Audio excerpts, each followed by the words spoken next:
The battle for Kepler 442b lasted 18 hours from start to finish. When the last Vorthak warrior fell to human weapons, not a single alien remained alive on the planet's surface. The Marines had shown the same characteristic that had made their species legendary across the galaxy. They simply refused to stop fighting until the job was done. Captain Jinwoo, SEO, walked through the colony's main street, surveying the damage. Buildings were scarred by weapons fire and alien claws, but they could be repaired. The people were alive, and that was what mattered. Sergeant Donghyun Yoon approached, his powered armor still smoking from the final assault on an alien stronghold. "Sir, sweep complete. No hostile contacts remaining. We found the breeding facility they were setting up in the industrial sector." Jinwoo's jaw tightened. He had seen Vorthak breeding facilities before. The aliens worked fast, converting captured humans into living incubators for their young. "Survivors? 43 colonists recovered alive, sir. They're being treated at the medical center." Donghyun's voice carried the weight of unspoken horrors. "We were almost too late, almost. In human military doctrine, almost didn't count. You either saved people or you didn't. There was no middle ground." At the colony's medical center, Chief Medical Officer Hye Jin Choi worked alongside human Navy corpsmen to treat the wounded. She had never seen soldiers fight with such controlled fury, moving through the alien-infested sectors with methodical precision that left no room for mercy. "How many colonies have you saved like this?" she asked Chief Petty Officer Woo Jin Lee as he helped carry a wounded miner to the treatment area. The scarred veteran paused in his work. His face showed the kind of lines that came from seeing too much combat. "Ma'am, this is what we do. Humans don't abandon people who need help." Hyejin had heard stories about human military philosophy, but seeing it in action was different. Other species calculated acceptable losses and strategic retreats. Humans seemed to take personal offense when civilians were threatened. Captain Dae-ho Kim found Jinwoo in the colony's command center, studying tactical displays that showed the last Vorthak bioships fleeing the system. The human captain's uniform was torn and burned from when he had personally led a boarding party to clear the orbital platforms. "Captain, I don't know how to thank you," Dae-ho said. "Our own command told us no help was coming. They said we were expendable." Jinwoo's expression hardened like steel cooling in space. "Nobody's expendable. That's the difference between us and them." He gestured toward the retreating alien fleet on the display. "The Galactic Council likes to talk about acceptable losses and strategic withdrawals. Humans don't retreat when people need help." It was a simple statement, but it carried the weight of human military doctrine. Since the war began, human ships had appeared at a dozen impossible battles, saving colonies that every strategic computer had written off as lost causes. Lieutenant Commander Soo-Jin Han approached with a status report. "Sir, all bioships have been destroyed or driven from the system. We're reading no alien life signs anywhere in local space." "Good," Jinwoo replied. "What about our casualties?" 7 Marines wounded, none killed. The Iron Phoenix took minor hull damage from plasma fire, but engineering says we'll be combat ready in 6 hours.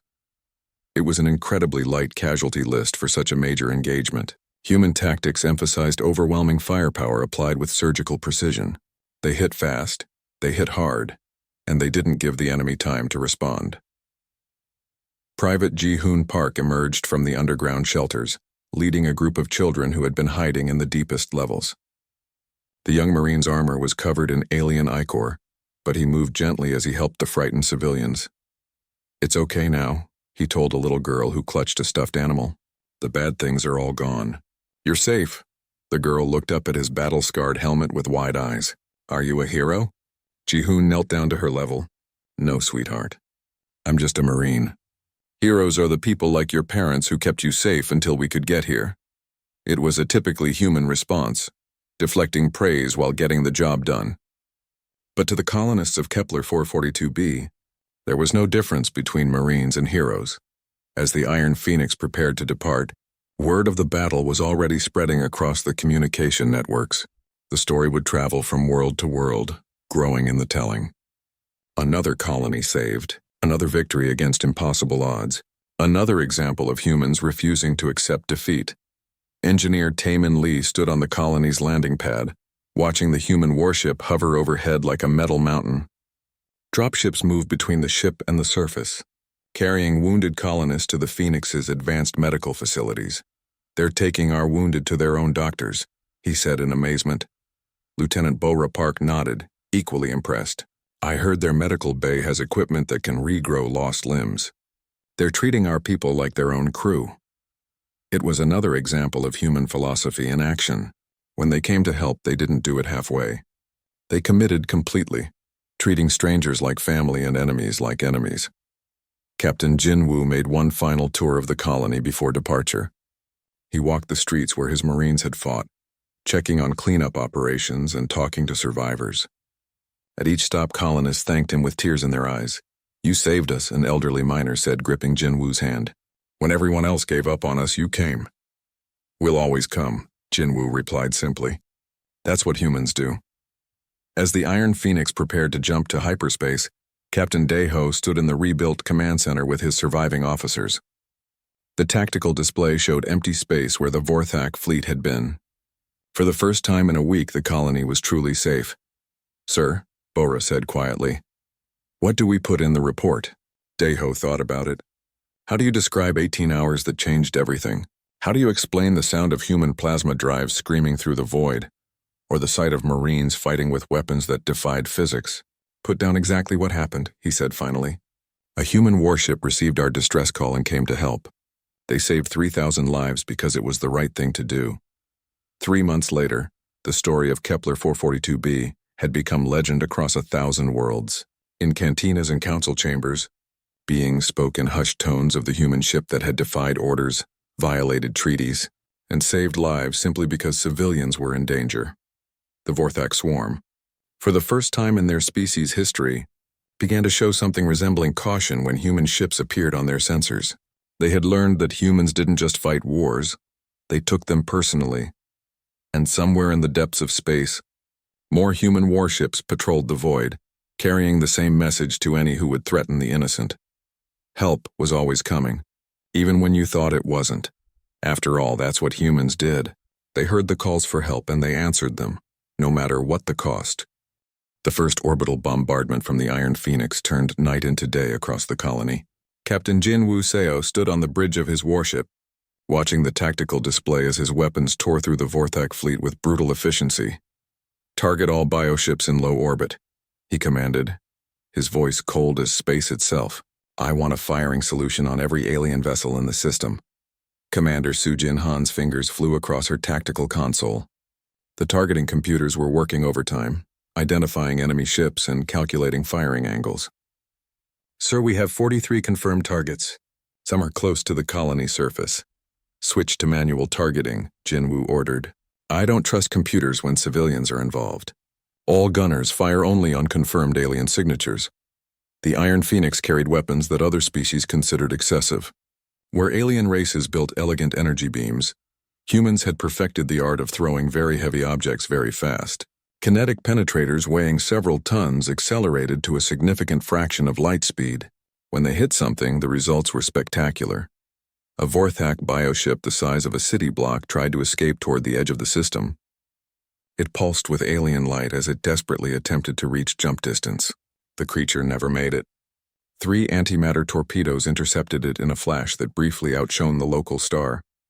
Down on the planet's surface, Captain Daeho Kim and his surviving defenders watched through the bunker windows as the human ship carved through the enemy fleet. Each explosion in the sky meant one less bioship threatening their world. "I count 17 bioships destroyed," Lieutenant Bora Park reported, her voice filled with wonder. "In less than 10 minutes, the largest Vorthak vessel, something that looked like a living mountain, attempted to fight back. Bioplasma cannons erupted from its surface, sending streams of organic fire toward the human warship. The Iron Phoenix didn't even try to dodge. Its armor absorbed the alien weapons like they were flashlights. "Return fire," Jinwoo said calmly. "Full spread." The human ship's main gun spoke in unison. 6 antimatter torpedoes and a dozen kinetic penetrators converged on the bioship. The creature's screams could be heard even through the vacuum of space as it died in nuclear fire. "Sir, I'm reading life signs from some of the bioships," Sujin reported. "They're not just ships. They're alive." "Good," Jinwoo replied without emotion. "Then they can die." It was a harsh response, but Jinwoo had seen what the Vorthak swarm did to captured humans. He had walked through colonies after the aliens had finished with them. There were fates worse than death, and the swarm specialized in them. All colonial forces stand by for close air support, Jinwoo announced over the comm system. We're sending down the Marines. The drop pods launched from the Iron Phoenix like bullets from a gun. Each pod was a work of human engineering, a armored shell designed to survive atmospheric entry at combat speeds. Inside each pod were 5 Marines equipped with weapons that made the Colonial Defense Force's gear look like antiques. Sergeant Dong Hyun-yoon led the first squad to reach the colony's outer perimeter. His powered armor allowed him to move faster than any unaugmented human, and his rifle could punch through starship armor. The Vorthak warriors that had seemed so terrifying moments before suddenly looked much smaller. The first alien he encountered was busy dragging a wounded colonist toward a collection point. It looked up at the approaching Marine with 4 black eyes that showed no emotion. Dong-hyun's rifle spoke once, and the creature simply ceased to exist. "This is Hammer Squad," he reported over the comm. "We are on the ground and engaging hostiles. These things are tough, but they bleed." Behind him, Corporal In-soo Kim carried a weapon that no sane species would have invented. The portable fusion cannon was essentially a miniature star contained in a metal tube.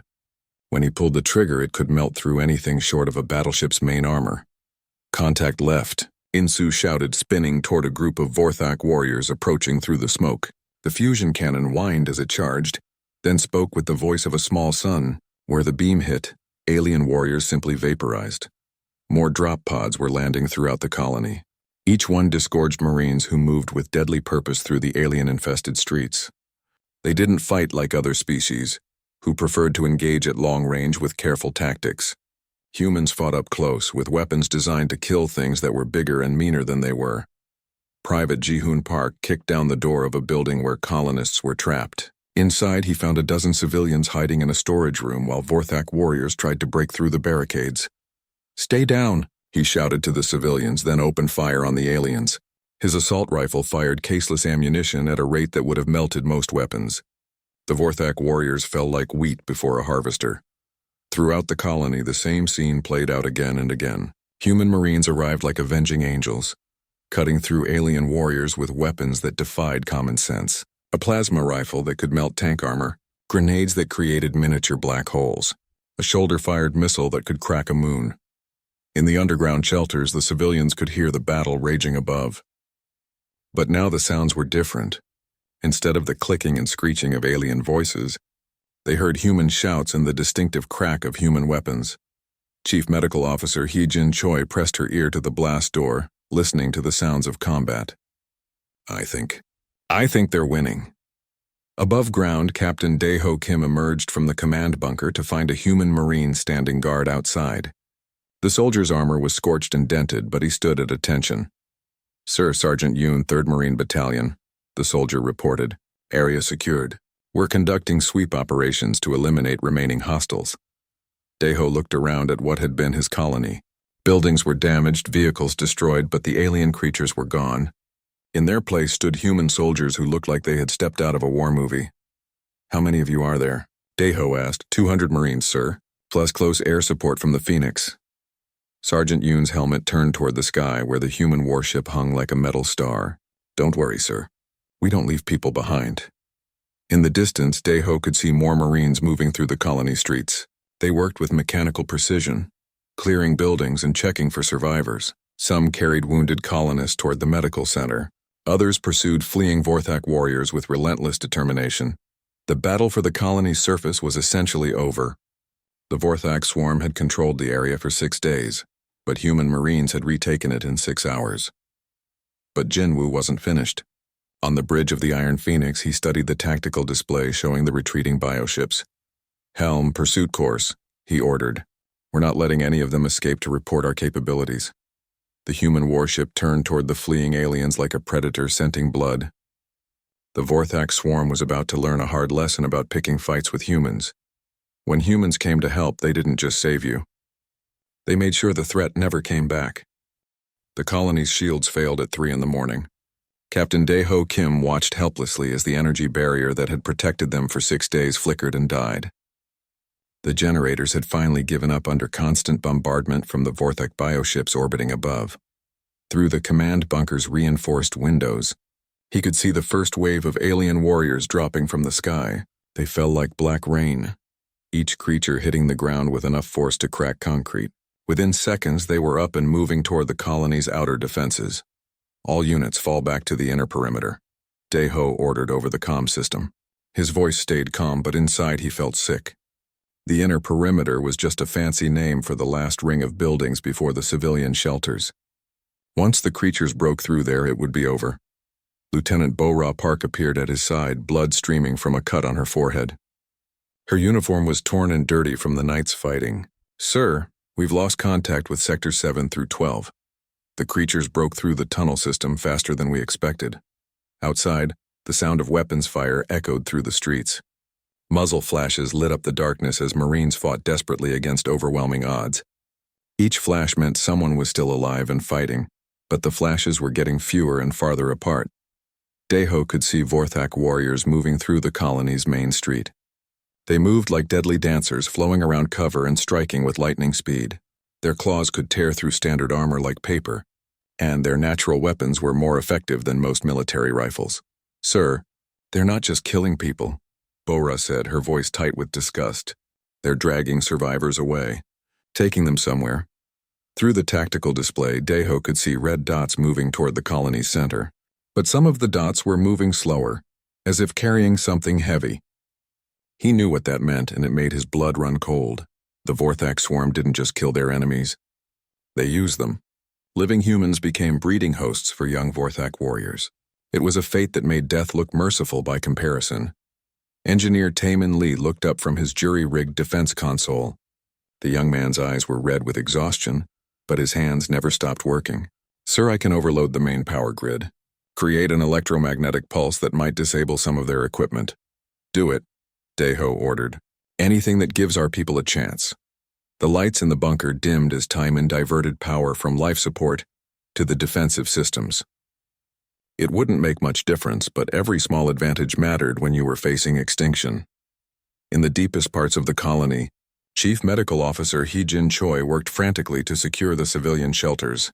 3,000 people were packed into spaces designed for half that number. Children cried in the darkness while their parents tried to stay calm. "Doctor, this is command," Daeho's voice came over her comm unit. "How secure are the shelters?" Hee-Jin looked around at the reinforced walls and heavy blast doors. The shelters had been built to protect against mining accidents, not alien invasion. "The doors will hold for a while, but if those things get down here..." "I understand," Daeho replied. "Keep everyone quiet. We're doing everything we can up here." But even as he said it, Daeho knew it wasn't enough. His remaining forces were scattered and running out of ammunition. The Vorthak warriors seemed endless, pouring down from the bioships above like a living flood. The bunker shook again as something large landed on the roof. Through the ceiling, they could hear the sound of claws scraping against metal. The creatures had found them. "Sir, I'm reading massive movement in all sectors," Taemin reported. "They're everywhere. I don't think we can hold the inner perimeter." Daeho activated his personal comm one last time. "All colonial forces, this is command. We are about to be overrun. Continue fighting. Protect the civilians as long as possible. It has been an honor serving with you." He switched off the comm and picked up his rifle. Through the window, he could see a Vorthak warrior approaching the bunker entrance. It was bigger than the others, probably a leader of some kind. Its forearms ended in claws that gleamed in the streetlights. "Well," Bo-Ra said, checking her own weapon, "at least we made them work for it." The bunker's outer door began to buckle under the creature's assault. Metal screamed as claws tore through reinforced steel like it was cardboard. Soon the door would fail, and the last organized resistance would end. Suddenly the ground began to shake, not the sharp impact of alien creatures landing, but a deep, continuous vibration that seemed to come from everywhere at once. The lights flickered and dust fell from the ceiling. "What is that?" Taemin asked, looking up from his instruments. The vibration grew stronger, and now they could hear it, a sound unlike anything in the galaxy. It was like the scream of a wounded animal, but magnified 1,000 times. It came from above, from space itself. Then Mi Young-jung's voice crackled over the dying communication system, faint but unmistakable. "All colonial forces, this is human warship Iron Phoenix. We are inbound on your position. Mark your positions with any available light source and prepare for immediate orbital bombardment of hostile targets. Daeho stared at the radio in complete shock. Human warship? There are no human ships in this sector.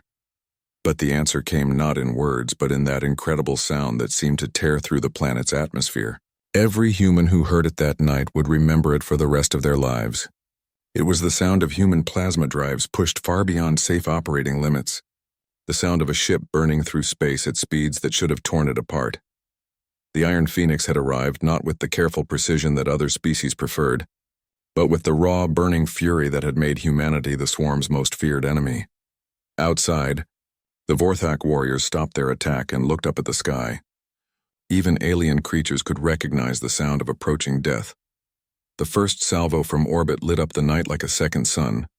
Kinetic penetrators screamed down from space, each one carrying the impact force of a small nuclear weapon.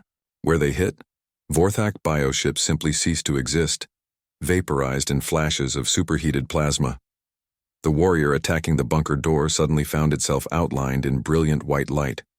It looked up just in time to see its own death falling from the stars. Inside the bunker, Daeho and his people watched in amazement as the human warship carved through the Vorthak fleet like a sword through paper. Explosions bloomed across the sky as bioships died one after another. "This is Captain Jinwoo Seo of the Iron Phoenix," came a new voice over the comm. "Colonial forces, we need you to mark safe zones for our Marines. We're coming down to finish this." Bora looked at Daeho with tears in her eyes. They came. The humans actually came. Through the window, they could see drop pods beginning their descent from the human ship. Each pod carried soldiers equipped with weapons that made their own gear look like toys from another age. The Vorthak swarm had made a critical error. They had assumed that no help would come for a small mining colony on the edge of nowhere. They were about to learn why that assumption was a mistake. The morning sun cast long shadows across the mining colony on Kepler 442b, but Captain Daeho Kim couldn't see its beauty anymore. All he could see were the dark shapes moving through the asteroid belt above. The Vorthak swarm had found them. 6 days ago, everything had been normal. The miners worked their shifts, families had dinner together, and children played in the colony's parks. Now, those same children huddled in underground shelters while alien creatures tried to break through their defenses. Daeho stood in the command bunker, watching the tactical screen with tired eyes. Red dots showed enemy positions all around the colony. Green dots showed his own forces, and there weren't many left. 3 orbital defense platforms had already fallen. The 4th was barely holding on. "Sir, we just lost contact with Platform Alpha," Lieutenant Bora Park reported from her station. Her voice stayed calm, but Daeho could see the worry in her dark eyes. She had been with him for 2 years, and he trusted her more than anyone. "How many ships do they have up there now?" Daeho asked, though he already knew the answer would be bad. 43 bioships confirmed, sir. More arriving every hour. Bora's fingers moved quickly across her control panel. "The evacuation transports can't get through. They're completely blocked." Engineer Tae-min Lee looked up from his makeshift defense console. The young man had been working without sleep for 3 days, trying to keep their weapons online. "Shield generators are down to 30% power. Maybe 2 hours before they fail completely." Daeho nodded and walked to the reinforced window. Outside, he could see the colony's main street. Abandoned vehicles sat where people had left them when the evacuation order came. Streetlights still worked, casting pools of yellow light in the growing darkness. Above the colony, the Vorthak ships moved like living things. They were bioships, grown rather than built. Each one pulsed with strange light. And Daeho knew they were full of warrior creatures ready to drop down and attack. The Vorthak were not like other alien races. They didn't want to trade or talk. They only wanted to consume everything in their path. Every world they conquered became food for their growing swarm. They turned living beings into breeding stock for more warriors. "Any word from Sector Command?" Daeho asked, though he already knew the answer. "Negative, sir. Last message was 12 hours ago. They said no ships were available for immediate support." Bora's voice carried frustration. "The nearest fleet is 6 systems away." Daeho felt anger rise in his chest. The Galactic Council moved too slowly. While they held meetings and made speeches, real people died. The Council's member species were more interested in protecting their own worlds than helping colonies like this one. A new alarm started ringing. Timon's hands flew over his controls. Contact. Multiple bogies dropping from orbit. They're coming down in the industrial sector. Through the bunker's thick walls, they could hear the sound of weapons fire starting up. The colony's defense turrets opened up on the descending creatures. Bright flashes lit up the night sky. All units, this is command. Deho spoke into his comm unit. Enemy landing in Sector 7. All available forces respond immediately. He turned to Bora. Get me a count on our people. 42 Marines still combat ready. 60 security personnel. About 100 miners with basic weapons training. She paused. Against thousands of those things. The tactical screen showed red dots spreading across the colony like spilled blood. Each dot represented a Vorthak warrior. They moved fast and hit hard, using claws and natural weapons that could tear through standard armor. Chief Medical Officer Hyejin Choi's voice came over the comm system. Command, this is medical. We're moving all non-combatants to the deepest shelters. How long do we have? Deho looked at the screen again. The math was simple and terrible. Doctor, make sure everyone stays underground. Don't come up no matter what you hear. He knew what she was really asking. How long before the creatures broke through and found the civilians? How long before 3,000 people became food for the swarm? The sound of fighting grew closer. Through the window, Deho could see muzzle flashes in the distance. His Marines were fighting hard, but they were badly outnumbered. Sir, we're getting reports from the outer perimeter, Bora said. The creatures, they're not just killing people, they're taking prisoners. Deho's stomach turned cold. He had read the reports from other worlds that fell to the swarm.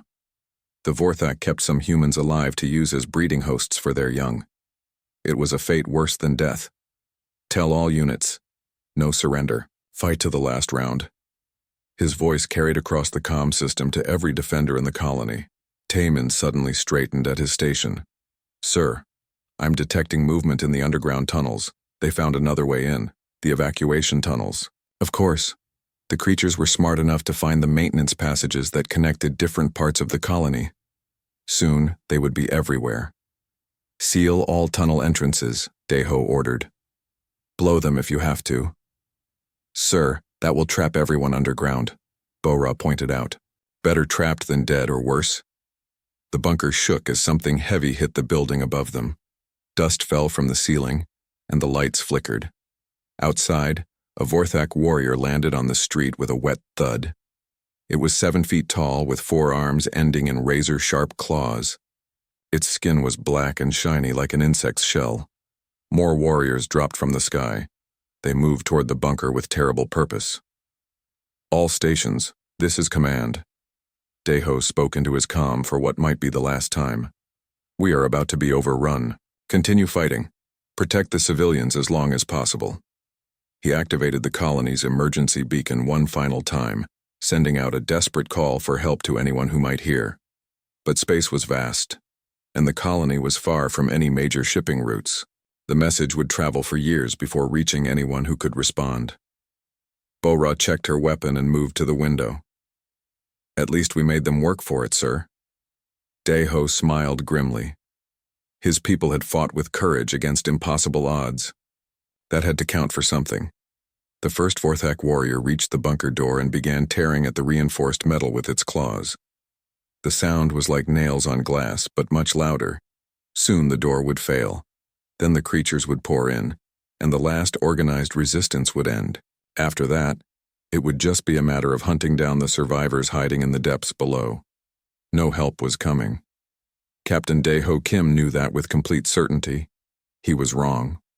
3 light-years away from the dying colony, the human warship Iron Phoenix moved through empty space like a hunting shark. The ship was massive, over 1 kilometer long and bristling with weapons that other species called excessive. Humans called them necessary. Captain Jinwoo Seo stood on the bridge, his weathered face lit by the blue glow of tactical displays. He had been fighting the Vorthak swarm for 6 years now, ever since the war began. In that time, he had seen too many worlds burn and too many good people die. The bridge of the Iron Phoenix was different from ships built by other races. Where alien vessels had smooth curves and elegant designs, human ships looked like they were built for war. Sharp angles, heavy armor, and weapons everywhere. Form followed function, and the function was to kill enemies as efficiently as possible. "Captain, we're picking up emergency signals," Commander Sujin Han called from her station. She was the ship's tactical officer, and she had been with Jinwoo since the beginning of the war. "Looks like a Colonial Defense Force beacon." Long range, Jinwoo walked over to her station. The tactical display showed their current course toward the Proxima Centauri system, where a major battle was planned. Admiral Park had been very clear about their orders. Join the Third Fleet and hit the Vorthak supply lines. "Where's the signal coming from?" Jinwoo asked. "Kepler 442b mining colony. About 12 hours away at maximum burn." Sujin's fingers moved over her controls, pulling up more data. "The signal is weak. Automated distress beacon." Lieutenant Kyung-Soo Nam looked up from the navigation station. "Sir, that's way off our assigned route." Command was specific about maintaining course to the rally point. Jinwoo studied the star chart. Kepler 442b was a small colony, maybe 3,000 or 4,000 people. Not a military target, just civilians trying to make a living mining rare metals from asteroids. "What kind of emergency?" he asked Sujin. "Unknown, sir. Just a standard SOS beacon. Could be equipment failure, could be pirates, could be..." She didn't finish the sentence, but everyone knew what she meant. Could be the swarm. The bridge fell quiet except for the steady hum of the ship's fusion reactors. Through the main view screen, stars stretched into lines as the Iron Phoenix traveled at faster-than-light speeds. Somewhere behind them, the rest of the human fleet was gathering for the big offensive that was supposed to break the Vorthak advance. Communications officer Mi Young-jung spoke up from her station. "Captain, I'm trying to raise the colony directly. No response on any frequency." "Keep trying," Jinwoo ordered. He walked to the command chair and sat down, thinking hard. His orders were clear. Get to Proxima Centauri and wait for the fleet. But somewhere out there, people might be dying while he followed regulations. "Sir," Kyung-Soo said carefully, "Admiral Park made it clear that this offensive is crucial. If we're not there for the jump-off..." "I know what the Admiral said," Jinwoo replied. He had served under Admiral Park for 3 years. The man was a good strategist and a decent leader, but he thought in terms of big pictures and acceptable losses. Jinwoo thought in terms of individual lives. The thing about humans was that they didn't accept acceptable losses very well. Other species could write off a few thousand civilians as the cost of doing business. "Humans got angry about it, Captain," Mi Young said. "I'm detecting faint transmissions from Kepler 442b. Very weak, but it sounds like combat chatter."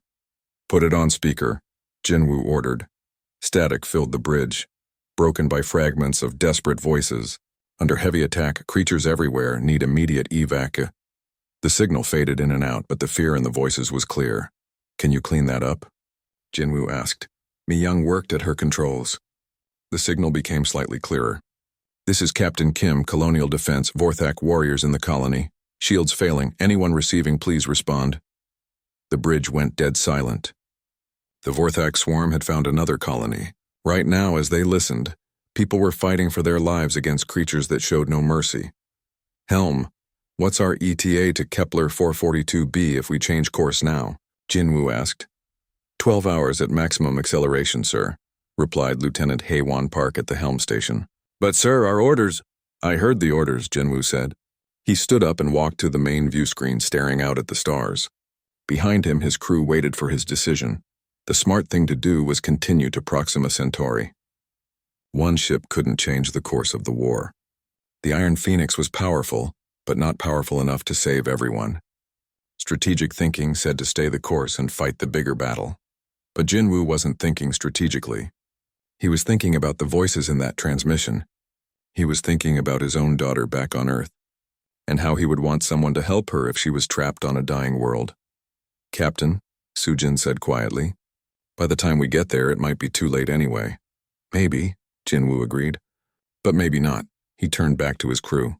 These were good people who had followed him through 2 years of brutal combat against the swarm. They trusted his judgment, even when his judgment went against orders. "Mi Young, send a message to Admiral Park. Tell him we detected a priority distress signal and are investigating. Full explanation to follow." "Sir, the Admiral is going to be furious," Kyung-Soo warned. "Let him be furious." Helm new heading, Plot a course for Kepler 442b. Maximum acceleration. Aye, sir, Haywan replied, her hands already moving over the controls. The Iron Phoenix began to turn, its massive bulk changing direction with surprising grace.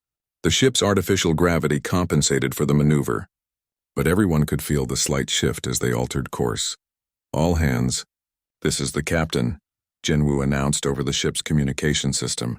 We have received a distress signal from Kepler 442b. A civilian colony is under attack by Vorthak forces. We are changing course to render assistance. All departments prepare for combat operations. Throughout the ship, nearly 2,000 crew members began their preparations. In the weapon bays, technicians loaded antimatter torpedoes and kinetic penetrators. In the hangar decks, Marines checked their equipment and prepared drop pods. In engineering, Chief Engineer Sang-Ho Kim pushed the reactors to maximum output. The Iron Phoenix was built for one purpose: to fight the Vorthak swarm. Every system, every weapon, every piece of equipment had been designed with that goal in mind. The ship could crack planets and sterilize moons if necessary. Sujin looked at the tactical display showing their new course. Captain, even if we get there in time, we're just one ship. Intelligence reports suggest there could be dozens of Vorthak bioships in that system. Jinwoo smiled grimly. Then we'd better make sure we hit them hard enough that they remember it. The truth was, he didn't know if they could save the colony. The Vorthak swarm was relentless and powerful, but he knew one thing for certain: they had to try. That's what separated humans from other species. When someone was in trouble, humans didn't calculate odds or consider strategic value. They just came running. In the depths of space, the Iron Phoenix burned toward Kepler 442b at maximum speed. Behind them, their assigned battle waited. Ahead of them, people were dying. For Captain Jinwoo Seo and his crew, the choice was simple: